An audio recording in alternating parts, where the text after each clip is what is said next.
Hello everyone and welcome back to Very Biased Opinions. We are as always in association with Grandstand Bettors, and before we do anything else on this video I just want to say, can you give this video a big thumbs up, give it a like, it helps our channel so much, and also can you subscribe to the channel as well and hit that notify bell so you don't miss out on any of the videos. Today is Lincoln City versus Oxford United. It is a game I actually get to go to. It is actually going to be the first Oxford game I go to of the season. Now I know that does make me a bad fan, but whatever. So this is going to be the start of something new on the channel where I review Oxford games. I thought this would be a good one to start with because it's the first one I get to go to, but I will be recapping and reviewing most of the Oxford games throughout the season from now on. This game, I wouldn't say took on more significance, but did become a little bit more interesting in the last few days, with Michael Appleton becoming the Lincoln City boss. Of course, he used to manage Oxford United. He did very well for Oxford. He got us promotion up into League One, and he also got us to 2 EFL Cup finals. And we lost them. He's not been a manager for a while, but that's not due to the lack of job offers. That's more due to him being quite picky with who he picks and chooses to manage. I think it's a really good fit for Lincoln. I think they were a good side under Danny Cowley, who obviously did an amazing job for Lincoln City. But I think Appleton, if he's able to get the players in that can improve the side, he will play good football, and I could definitely see Lincoln challenging for the championship. From an Oxford point of view, well, you never know what to expect. We have only won 2 league games this season, and although that is better than it was last season, it still doesn't make for a very good return. We did beat Tranmere last weekend 3-0, but we followed that up with a very, very underwhelming 0-0 draw against Bolton, a side we really should be beating, although Robinson and Messinio like to come out afterwards and say, oh no, they're a rejuvenated side, it's a good point. I'm not buying it. That was a poor result. We should be winning it. Let's hope we get a win today. If you check out our predictions video for League One, I did predict Oxford would win this game 2-0. Tom put a 1-1 draw, and I'll be honest, I would take 1-1 at this stage. But I'm always hopeful that we can get something better. Hi guys, it's Tom here. I really hope you're enjoying the video. If you could please subscribe to our channel if you're enjoying it, that'd be great. Hit the notifications button so you can stay up to date on all the football news that we've got. Have a like, have a click. Please also follow our social media. I am very hot on that. Ian does nothing and it's all me. Again, please look at Grandstand Bettors. They are a fantastic tipster website that know a little bit more than we do.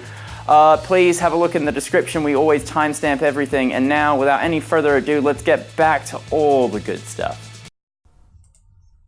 So that was a look of pure astonishment, and that was one of the things I didn't predict. How could anybody have predicted that? The most perfect of perfect away performances. Oxford United win 6. Yes, 6-0.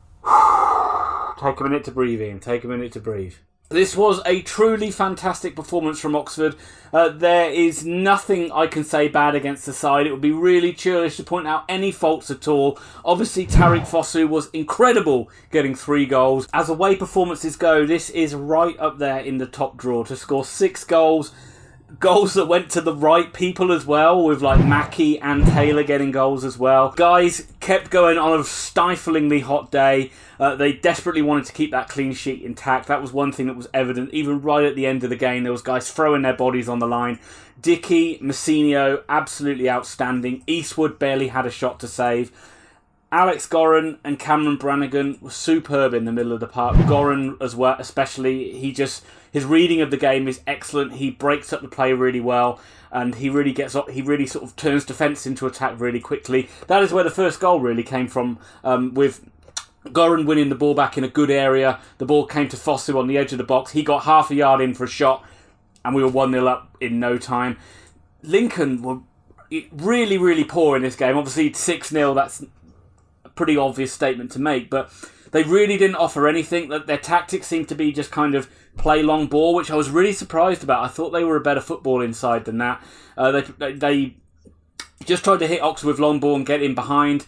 And it was really weird because when they actually did get the ball down and play, they looked a much more threatening side. So I was really, really surprised by Lincoln's tactic, but happy with them as well. Second goal came right before half-time. It was kind of an error at the back, and Fosu found himself in a bit of space. He beat the goalkeeper to the ball and scored from a pretty tight angle as well. And we went in 2-0, and at 2-0 at half-time, you're thinking, oh good, I hope we can hold on to it. And of course we did hold on to it. Again, the second half, you thought you were going to face a barrage from Lincoln. It never really came. We got a goal right at the start of the second half. On the break, really, I think from either a corner or a free kick. Again, it was Fosu who really started the attack with his pace. He played in Mackie. Mackie got half a yard on the edge of the box and curled in a goal. I'm going to say, I think it took a deflection. I haven't seen the goal back yet, but it really just seemed to loop in and it bounced before it went over the line. Excellent to see Mackie scoring a goal. He works so hard for the team and has to live on scraps and doesn't really get many clean-cut chances in the game. So it was really great to see him scoring a goal. It was much deserved. And when you thought it couldn't get any better, it did. A guy I actually didn't think was doing very well in the game. I actually remember thinking, I don't think James Henry's had a very good game. I'm starting to sort of like think, where does he actually fit into the side? Where does he add value? And just as I said that, a ball broke on the edge of the box and he came in and thumped it in to make it 4-0. James Henry just proves again, you can't leave him out because he's always got a goal in him. Things went from strength to strength. I mean, Lincoln were absolutely done at this point. They were just waiting for the final whistle. Oxford were just cutting through them, looking dangerous every time they went forward. Fosu got the ball. He was just running forward as he did all game. He got like 25, 30 yards out and just took a speculative effort. It was for a hat-trick. And this was his day because it just flew in. I think it hit the back of a defender because it just looped up into the air and just looped over the goalie. But this was a day, folks,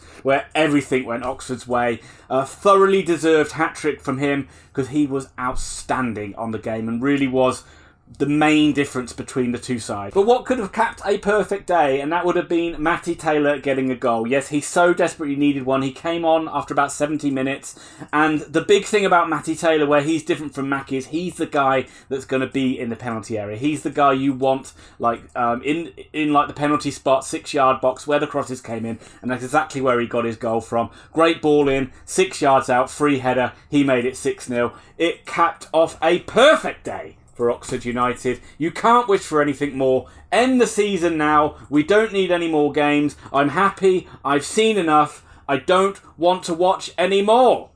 Thank you very much for watching the video. I'm still on a bit of a high after the game. It hasn't ended long enough ago for me to have really calmed down.